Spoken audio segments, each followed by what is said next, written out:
Hello दोस्तों, मैं मेघा चावला आपका मेक करियर एकेडमी में स्वागत करती हूँ। जैसा कि आप लोग जानते हैं कि दिल्ली पुलिस का जो एग्ज़ाम था वो आज से स्टार्ट हो गए हैं। तो आज की वीडियो में हम फर्स्ट शिफ्ट का एनालाइज करेंगे। जो भी क्वेश्चंस इंपॉर्टेंट है, जिसके एक्स्ट्रा फैक्ट की नीड है, वो सब एक्स्ट्रा फैक्ट्स के साथ है। और ये क्वेश्चंस वही क्वेश्चंस है जो एग्ज़ाम में पूछे गए हैं। अगर कोई भी क्वेश्चंस अगर आपको लगे कि इसकी लैंग्वेज थोड़ी अलग आई थी तो आप मुझे कमेंट सेक्शन में बता सकते हैं। तो वीडियो स्टार्ट करते हैं। आने वाली सभी शिफ्ट्स के लिए ये वीडियो बहुत हेल्पफुल रहेगी, तो वीडियो को स्किप ना करें और लास्ट तक ज़रूर देखिएगा। तो हमारा जो फर्स्ट क्वेश्चन आज पूछा गया है, ये पूछा गया है कि अलाउद्दीन खिलजी का कार्यकाल क्या था। ठीक है, तो अलाउद्दीन खिलजी जो थे हमारे, इनका जो कार्यकाल था ये हमारा था 1296 से लेकर के 1316 तक का। ठीक है, जो खिलजी वंश था वो 1290 से स्टार्ट हुआ था और 1398 तक खिलजी वंश रहा है। इसके सबसे महान शासक है अलाउद्दीन खिलजी। इनका टाइम पीरियड 1296 से 1316 था। अब कुछ एक्स्ट्रा फैक्ट्स की बात कर लेते हैं। अलाउद्दीन खिलजी के जो बचपन का नाम था वो था अली गुरसाप। अलाउद्दीन खिलजी के जो सेनापति थे उन्होंने दक्षिण भारत का अभियान का नेतृत्व किया था, वो कौन थे? तो वो मलिक गाफूर थे। ये एग्ज़ाम में बहुत बार पूछा गया है। ये भी एग्ज़ाम में पूछा गया है कि अलाउद्दीन खिलजी के दरबारी कवि कौन थे। तो दरबारी कवि जो थे वो अमीर खुसरो थे। अमीर खुसरो जो थे ये हमारे बलबन से लेकर के मोहम्मद बिन तुगलक तक के टाइम के दरबारी कवि रहे हैं। ठीक है, तो याद रखिएगा अलाउद्दीन खिलजी ने ही क्या किया है, जो हमारा घोड़ा दागने की प्रथा थी ये हमारी अलाउद्दीन खिलजी ने ही चलाई थी। तो ये भी याद रखिएगा। ठीक है, तो नेक्स्ट क्वेश्चन हमारा पूछा गया है कि औरंगज़ेब ने जजिया कर कब लगाया था। तो औरंगज़ेब ने जो जजिया कर लगाया था वो 1679 पर लगाया था, यानी 1679 में लगाया था। आपको बता दें जजिया कर क्या है। तो जजिया कर एक ऐसा संपत्ति कर है जो मुस्लिम राज्य में रहने वाले गैर मुस्लिम जनता से लगाया जाता है। ठीक है, तो औरंगज़ेब ने लगाया था। सबसे पहले अगर पूछा जाए कि ब्राह्मणों पर किसने लगाया था, तो ब्राह्मणों पे लगाया था फिरोज शाह तुगलक ने। इसके बाद जो हमारे अकबर थे, इन्होंने इसको जजिया कर को समाप्त कर दिया था और पुनः जजिया कर लगाया था औरंगज़ेब ने। ठीक है, तो याद रखिएगा औरंगज़ेब ने कब लगाया था, 1679 में लगाया था। अगर औरंगज़ेब का शासनकाल पूछे तो 1658 से लेकर के 1707 तक औरंगज़ेब का शासनकाल रहा है। नेक्स्ट पूछा गया है कि आर्टिकल 108 का संबंध किससे है। तो आर्टिकल 108 जो है हमारा ज्वाइंट सिटिंग से रिलेटेड है, यानी कि संसद का संयुक्त अधिवेशन बुलाने का प्रावधान जो है आर्टिकल 108 में है। ठीक है, ज्वाइंट सिटिंग कौन बुलाता है? तो ज्वाइंट सिटिंग हमारा राष्ट्रपति बुलाते हैं और ज्वाइंट सिटिंग की जो अध्यक्षता है वो कौन करते हैं? लोकसभा अध्यक्ष करते हैं। अगर लोकसभा अध्यक्ष अनुपस्थित है तो लोकसभा का उपाध्यक्ष हमारी ज्वाइंट सिटिंग की अध्यक्षता करता है। अब कुछ एक्स्ट्रा फैक्ट की बात कर लेते हैं। संसद के दोनों सदनों की जो संयुक्त बैठक है ये हमने कौन से संविधान से ली है? तो ये हमने ऑस्ट्रेलिया के संविधान से ली है।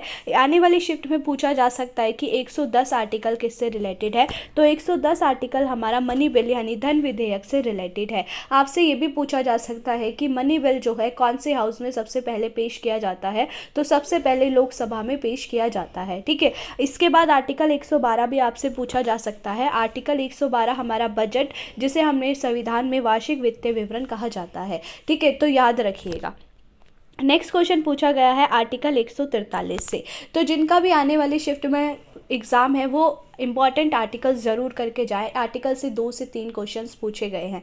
तो आर्टिकल 143 है कि राष्ट्रपति जो है क्या कर सकता है, सुप्रीम कोर्ट से एडवाइजरी ले सकता है। ठीक है, यानी कि उच्चतम न्यायालय से परामर्श करने की शक्ति जो है राष्ट्रपति को प्रदान करती है। यानी कि सुप्रीम कोर्ट से जो राष्ट्रपति है वो क्या ले सकता है, एडवाइस ले सकता है। लेकिन आपको बता दें ना तो सुप्रीम कोर्ट इसके लिए बाध्य है कि अगर राष्ट्रपति एडवाइस ले रहा है तो सुप्रीम कोर्ट को देनी ही देनी है, और ना ही प्रेसिडेंट इसके लिए बाध्य है कि जो सुप्रीम कोर्ट एडवाइस दे रहा है वो राष्ट्रपति को माननी है। तो दोनों आपस में फ्रीली है कि वो एडवाइस दे भी सकता है, उसकी मर्जी है, और वो एडवाइस मान भी सकता है और नहीं भी। फिलहाल 143 आर्टिकल सिंपल है कि सुप्रीम कोर्ट से एडवाइस लेने की शक्ति है राष्ट्रपति के पास।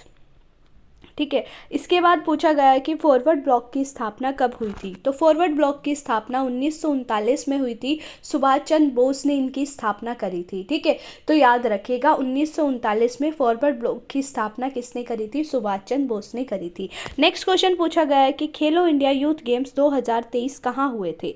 तो हमारा जो खेलो इंडिया यूथ गेम्स 2023 है, कुछ बच्चे कह रहे हैं कि फोर्थ एडिशन पूछा गया है और कुछ कह रहे हैं कि 2023 का पूछा गया है, तो हम दोनों डिस्कस कर लेंगे।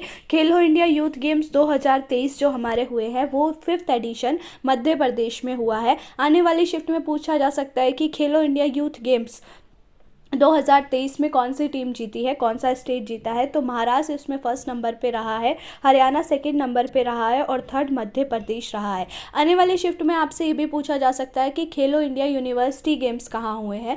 तो खेलो इंडिया यूनिवर्सिटी गेम्स हमारे यूपी में हुए हैं। ठीक है, अगर आपसे पूछा गया हो एग्जाम में कि चौथा खेलो इंडिया यूथ गेम्स कहाँ पर हुए थे, तो ये हमारे हरियाणा में हुए थे। ठीक है, अगर आपसे 5th पूछा है तो 5th मध्य प्रदेश में है और अगर 4th एडिशन पूछा है तो 4th एडिशन हरियाणा में हुए थे। नेक्स्ट क्वेश्चन पूछा गया है कि सिद्धि धमाल नृत्य किस राज्य का है। तो सिद्धि धमाल नृत्य हमारा गुजरात राज्य का है। अगर हम सिद्धि हटा दें, केवल धमाल की बात करें, धमाल या धमान दोनों कहाँ के हैं, तो ये हमारे हरियाणा राज्य के हैं। ठीक है, अगर आपसे ढिमसा या फिर ढिमसा पूछ लिया जाए तो ढिमसा हमारा आंध्र प्रदेश का लोक नृत्य है। अगर आपसे पूछा जाए जम्मू कश्मीर का, तो रऊफ जो है जम्मू कश्मीर का प्रसिद्ध लोक नृत्य है। ठीक है, अगर आपसे लाहो बहुत पूछता है एग्जाम में, लाहो जो है वो हमारा मेघालय का लोक नृत्य है। नेक्स्ट है कारगम हमारा कहाँ का है। तो कारगम हमारा तमिलनाडु राज्य का लोक नृत्य है।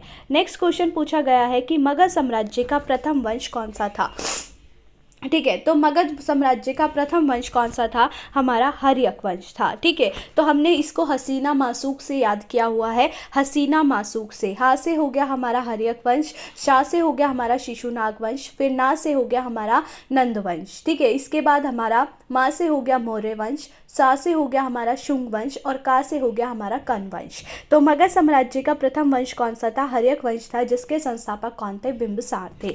नेक्स्ट क्वेश्चन पूछा गया है कि IBF वुमेन्स बॉक्सिंग कहाँ पर हुई थी। तो ये हमारी नई दिल्ली में हुई है। नेक्स्ट पूछा गया है 86वां संविधान संशोधन क्या है। तो 86वां संविधान संशोधन हमारा 2002 में जोड़ा गया था, जिसके तहत हमने शिक्षा का अधिकार आर्टिकल 21 से जोड़ा था और फंडामेंटल ड्यूटीज में 11th नंबर की ड्यूटी जोड़ी थी, जो हमारा है कि 6 से 14 साल तक के बच्चों को क्या दी जाएगी, निःशुल्क शिक्षा प्रदान की जाएगी। ठीक है, नेक्स्ट क्वेश्चन पूछा गया है कर्नाटक का कौन सा स्मारक नहीं है। अब कर्नाटक में हमारे कौन कौन से हैं, हम ये पढ़ लेते हैं। गोल गुंबज कहाँ है, कर्नाटक में है। हम्पी भी कर्नाटक में है, धारवाड़ भी कर्नाटक में है। इसके अलावा अगर कोई हो तो वो आप मुझे ऑप्शन में बताइएगा। नेक्स्ट पूछा गया अल्लाह रखा खान और किशन महाराज कौन सा वाद्य यंत्र बजाते हैं। तो अल्लाह रखा खान और किशन महाराज तबला बजाते हैं। कुछ अदर फैक्ट्स की बात कर लेते हैं क्योंकि एग्जाम में यहाँ से ज़रूर पूछा जाता है।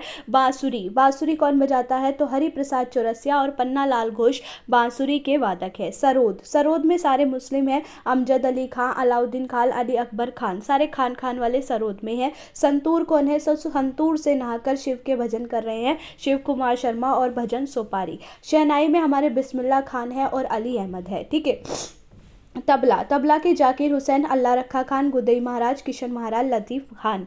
तो ये हमारे वाद्य यंत्र वाले हो गए क्वेश्चंस। नेक्स्ट है हमारा प्यादा सबको पता है किस में खेला जाता है, राजा वजीर, यह हमारा चेस में खेला जाता है। नेक्स्ट है भरतनाट्यम किस राज्य का शास्त्रीय नृत्य है। तो भरतनाट्यम कहाँ का है, तमिलनाडु का है। अभी फिलहाल ये पूछ रहा है कौन सा शास्त्रीय नृत्य है, आने वाली शिफ्ट में पूछेंगे इनके कलाकार, तो ये ज़रूर करके जाइएगा। ये मैंने अपनी वीडियोज़ में भी करा रखा है, आप स्टैटिक जीके के फोल्डर में जाकर देख सकते हैं। ठीक है, हमारे फिलहाल 8 शास्त्रीय नृत्य है, 9वां हमारा छऊ बना है। ठीक है, तो कथक कहाँ का है, कथक हमारा उत्तर प्रदेश का है। कथकली कहाँ का है, तो कथकली केरल का है। कच्चीपुड़ी कौन खाएगा, अंधा खाएगा, तो आंध्र प्रदेश का हो गया।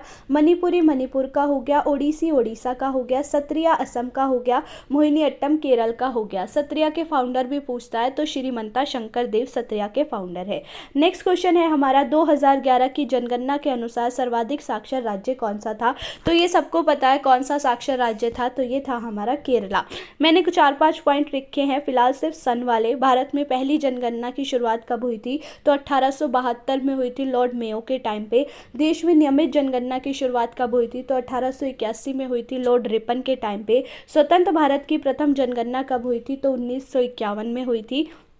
भारत की जनगणना का महान विभाजक वर्ष किसे कहा जाता है, ये बहुत पूछा जाता है, तो 1921 में। और अगर पूछ ले कि लघु विभाजक साल कौन सा है, तो वो हमारा 1951 है। आने वाली शिफ्ट में हम बाकी इसके अदर्स जो पॉइंट हैं उन सबको डिस्कस करेंगे। नेक्स्ट है हमारा 42वां संविधान संशोधन। सबसे पहले तो 42वां संविधान संशोधन 1976 में हुआ था। इसमें काफ़ी सारी चीज़ें ऐड हुई थी। सबसे मैंने यहाँ पर सिर्फ केवल प्रस्तावना लिखा है कि प्रस्तावना में 3 शब्द जोड़े गए थे, समाजवादी, धर्मनिरपेक्ष और अखंडता। अगर आपसे पूछा गया हो कि मौलिक कर्तव्य, तो मौलिक कर्तव्य भी 42वें संविधान संशोधन में जोड़ा गया था। आर्टिकल 43 से 48 से 39 से ये भी हमारा 42वें संविधान संशोधन में ही जोड़ा गया था। ठीक है, तो याद रखिएगा मेनली मौलिक कर्तव्य और प्रस्तावना के ये 3 शब्द पूछता है कौन से संविधान संशोधन में जोड़े गए थे, तो ये हमारे 42वें संविधान संशोधन 1976 में जोड़े गए थे। और इसी को हम क्या बोलते हैं, मिनी कॉन्स्टिट्यूशन ऑफ इंडिया भी बोलते हैं। नेक्स्ट है हमारा शिवरात्रि हिंदू कैलेंडर के अनुसार कौन से महीने में आती है, तो हिंदू पंचांग के अनुसार हर वर्ष फागुन माह के कृष्ण पक्ष की चतुर्दशी तिथि को महाशिवरात्रि का त्यौहार मनाया जाता है। नेक्स्ट क्वेश्चन पूछा गया था अलाइस वंडरलैंड बुक के राइटर कौन है, तो अलाइस वंडरलैंड बुक के राइटर हमारे लुइस कैरोल है। ठीक है, याद रखिएगा। नेक्स्ट क्वेश्चन है कि कौन सा अनुच्छेद के अनुसार नागरिकों की उपाधि से संबंधित है, तो हमारे नागरिकों की उपाधि से संबंधित आर्टिकल 18 है। अगर आपसे पूछ ले अस्पष्टता का अंत यानी अनटचेबिलिटी कौन से आर्टिकल में है, तो आर्टिकल 17 में है। ठीक है, जीने का अधिकार आर्टिकल 21 में है। राइट टू इक्वालिटी आर्टिकल 14 में है। या लिंग, जाति, धर्म आधार के भेद पे भेदभाव नहीं होना चाहिए, तो आर्टिकल 15 में है। अल्पसंख्यकों के हितों का संरक्षण पूछ ले तो आर्टिकल 29 में है। ठीक है, हमारे ये पूछ ले ग्राम पंचायतों का गठन, तो वो हमारा आर्टिकल 40 में है। फंडामेंटल राइट्स से जितने भी पूछे जा सकते हैं वो सारे के सारे इंपॉर्टेंट हैं, आप फंडामेंटल राइट्स ज़रूर पढ़ के जाइएगा। ठीक है, नेक्स्ट है हमारा मुद्रा योजना से एक संबंधित क्वेश्चन था। मुद्रा योजना अब हमारी जो है इसमें 3 तरीके के लोन दिए जाते हैं, आपको पता होगा। ठीक है, जो हमारा शिशु, किशोर, तरुण 3 तरीके के इसमें लोन दिए जाते हैं। शिशु को 50,000 तक का लोन दिया जाता है, किशोर को हमारा 50,000 से 5 लाख तक का लोन दिया जाता है और तरुण को हमारा 5 लाख से 10 लाख तक का लोन दिया जाता है। तो मुद्रा योजना में अगर आपसे पूछे कि मैक्सिमम कितना लोन दिया जा सकता है, तो 10 लाख तक का लोन दिया जा सकता है। ठीक है, वैदिक काल में यज्ञ कौन कराता था, एक क्वेश्चन इससे रिलेटेड था। इसमें आप मुझे ऑप्शन बताइएगा क्या क्या ऑप्शन थे। नेक्स्ट क्वेश्चन पूछा गया था प्लेइंग टू विन बुक के कौन थे, तो ये हमारे साइना नेहवाल थे। सचिन तेंदुलकर लिख रहे होंगे कई लोग, वो एक अलग बुक है। ठीक है, तो प्लेइंग टू विन बुक किसकी है, तो वो हमारी साइना नेहवाल की बुक है। नेक्स्ट है राज्यपाल विधेयकों किस अनुच्छेद के तहत मंजूरी देते हैं, तो आर्टिकल 201 के तहत मंजूरी देते हैं। इसके बाद पूछा गया था कि रोल एक्ट कब आया था, तो रोल एक्ट आपको पता है, इसे हम काला कानून भी बोलते हैं। किसी भी व्यक्ति को बिना किसी जुल्म के आप क्या कर सकते थे, गिरफ्तार कर सकते थे। ये कब आया था, 8 मार्च 1919 में आया था। फिर इसके खिलाफ क्या हुई थी, आंदोलन चले थे। फिर बाद में जलियांवाला बाग हुआ था, जिसमें काफ़ी सारे लोगों ने अपनी उपाधि भी त्याग दी थी। ठीक है, नेक्स्ट क्वेश्चन पूछा गया था 1991 की आर्थिक नीति वैश्वीकरण के समय वित्त मंत्री कौन थे। कुछ लोग कह रहे हैं यहाँ पीएम पूछे गए थे, तो मैं आपको दोनों ही बता देती हूँ। जो वित्त मंत्री थे वो डॉक्टर मनमोहन सिंह थे और जो पीएम थे वो हमारे नरसिम्हा राव थे। यहाँ पर ये क्या लेकर आए थे, तो एलपीजी रिफॉर्म ये यहाँ पर लेकर आए थे। लिबरलाइजेशन, प्राइवेटाइजेशन और ग्लोबलाइजेशन, जो उस टाइम पे अगर भारत में नहीं आता तो भारत मतलब कि भारत के पास खाने को कुछ भी नहीं बचा था, सिर्फ 15 से 20 दिन का राशन ही बचा था। इसलिए जो डॉक्टर मनमोहन सिंह थे वो एलपीजी रिफॉर्म सिस्टम को लेकर आए थे, जिसमें इन्होंने कहा था कि भारत में कंट्रोल सिस्टम को थोड़ा कम करो, प्राइवेटाइजेशन को बढ़ावा दो और देश में दूसरी कंपनीज को भी आने का मौका दो। ठीक है, तो ये उस टाइम की बहुत एक तरीके से कह दो कि बहुत अच्छी ये नीति लेकर आए थे डॉक्टर मनमोहन सिंह। और इसमें क्या कहते हैं, अगर पीएम पूछे हो तो पीएम इसके नरसिम्हा राव थे। ठीक है, नेक्स्ट हमारा है मेहमनी राज्य की स्थापना के समय दिल्ली का सुल्तान कौन था। तो अगर मेहमनी राज्य पूछे या फिर विजयनगर साम्राज्य पूछे, दोनों के समय दिल्ली का सुल्तान कौन था, मोहम्मद बिन तुगलक थे। ठीक है, नेक्स्ट क्वेश्चन पूछा गया है G20 2024 में कहाँ आयोजित होगा। तो G20 2024 में ब्राज़ील के शहर रियो डी जेनेरियो में होगा। ठीक है, तो याद रखना G20 की जो 2024 में मीटिंग होगी वो कहाँ होगी, ब्राज़ील की शहर रियो डी जेनेरियो में होगी। G20 2023 में भारत में हुआ है, ये भी याद रखना, जिसकी थीम हमारी वसुधैव कुटुंबकम थी। नेक्स्ट पूछा गया है कि टैगोर जी ने नाइटहुड की उपाधि क्यों लौटा दी थी। तो रविन्द्रनाथ टैगोर ने जब जलियांवाला बाग नरसंहार हुआ था तो इसी के विरोध में क्या किया था, ब्रिटिश सरकार को द सर, जिसको नाइटहुड की उपाधि बोला है, ये वापस लौटा दी थी। ठीक है, महात्मा गांधी ने भी अपनी उपाधि लौटा दी थी, तो याद रखना जलियांवाला बाग हत्याकांड के बाद ही लौटाई थी। नेक्स्ट है रहेला पुस्तक किस भाषा में लिखी गई है। ठीक है, तो रहेला पुस्तक किस भाषा में लिखी गई है, तो ये अरबी में लिखी गई है। नेक्स्ट क्वेश्चन पूछा गया है इनमें से कौन सा यूपी का त्यौहार है। तो यूपी का त्यौहार है ताज महोत्सव। नेक्स्ट पूछा गया है कि मुक्केबाजी चैंपियनशिप 2023 कहाँ आयोजित हुई थी। तो ये हमारी न्यू दिल्ली में आयोजित हुई थी। नेक्स्ट पूछा है कि NH10 कहाँ से शुरू होता है। तो ये हमारा दिल्ली से शुरू होता है। नेक्स्ट क्वेश्चन पूछा है कि 5 ईयर प्लान किस कंट्री से लिए गए थे। तो 5 ईयर प्लान हमारे रशिया से लिए गए थे। ठीक है, तो याद रखिएगा 5 ईयर प्लान कब लिए गए थे, तो ये हमारे रशिया से लिए गए थे। अगर पूछे कि हमारा टोटल कितने 5 ईयर प्लान आए हैं, तो हमारे 12 5 ईयर प्लान आए हैं। 2017 में 5 ईयर प्लान हमारे ख़त्म हो गए थे। लास्ट का हमारा टाइम पीरियड था 2012 से 2017। ठीक है, उसके बाद हमारा नीति आयोग इस्टेब्लिश हो गया था। अब हमारी हर साल कुछ ना कुछ योजनाएं आती है, लेकिन 5 ईयर प्लान को ख़त्म कर दिया गया था। ठीक है, नेक्स्ट क्वेश्चन पूछा गया है कि राइट टू वर्क किस आर्टिकल से रिलेटेड है। तो राइट टू वर्क हमारा आर्टिकल 41 से रिलेटेड है। ठीक है, तो ये थे हमारी आज की शिफ्ट के क्वेश्चंस। जितने भी हमें क्वेश्चंस मिले 36 to 37 क्वेश्चंस हैं, सारे रियल क्वेश्चंस हैं। बच्चों ने जो जो क्वेश्चंस बताए हैं केवल वही क्वेश्चंस हमने इसमें डाले हैं। अगर इसके अलावा भी कुछ क्वेश्चंस अगर आपको पता हो तो आप मुझे ज़रूर बताइएगा। तो आई होप ये वीडियो आपको अच्छी लगेगी। अगर आपको वीडियो अच्छी लगे तो प्लीज़ चैनल को सब्सक्राइब कीजिए एंड वीडियो को लाइक कमेंट एंड शेयर कीजिए। Thank you.